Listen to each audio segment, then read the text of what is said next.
Le 22 avril dernier, Anne Parillaud a fait de lourdes révélations sur son enfance dans les colonnes de Paris Match. La comédienne a confié avoir grandi auprès d'un père incestueux, qui aurait abusé d'elle quand elle était enfant. Toutefois, pour se protéger, elle expliquait avoir choisi inconsciemment de rester dans le déni total. Une amnésie traumatique qui l'empêche de se souvenir dans les détails ce que son père aurait pu lui faire subir. De passage sur le plateau de CABU ce mercredi 28 avril, afin de faire la promotion de son roman intitulé Les Abusés, Anne Parillaud est revenue sur les accusations qu'elle a lancées à l'encontre de son père. Elle a tout d'abord évoqué son cadre familial déséquilibré. « Je me suis sentie beaucoup incomprise, à commencer par mon milieu familial.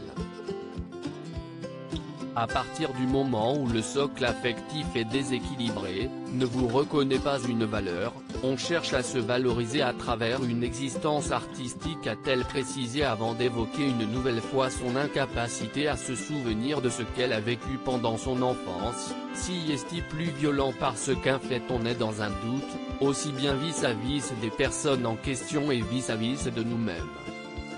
On vit avec des symptômes, des blessures et on ne comprend pas toujours leur origine.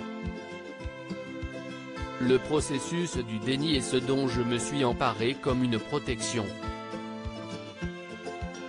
Si est-il comme l'électricité, à un moment on disjoncte quand les choses sont trop fortes et trop puissantes. D'un seul coup la mémoire se ferme et se voile. Elle enferme des données pour qu'on puisse survivre et se protéger par rapport à des choses qui ne sont pas acceptables. »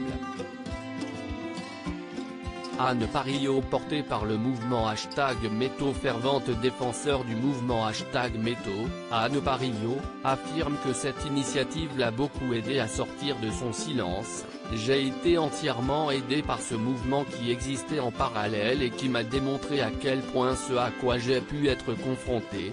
Finalement, on était nombreuses. Si est-il vrai que j'ai toujours eu du mal à être porte-parole parce que je suis dans la retenue mais mon livre est ma façon d'exister », a-t-elle conclu.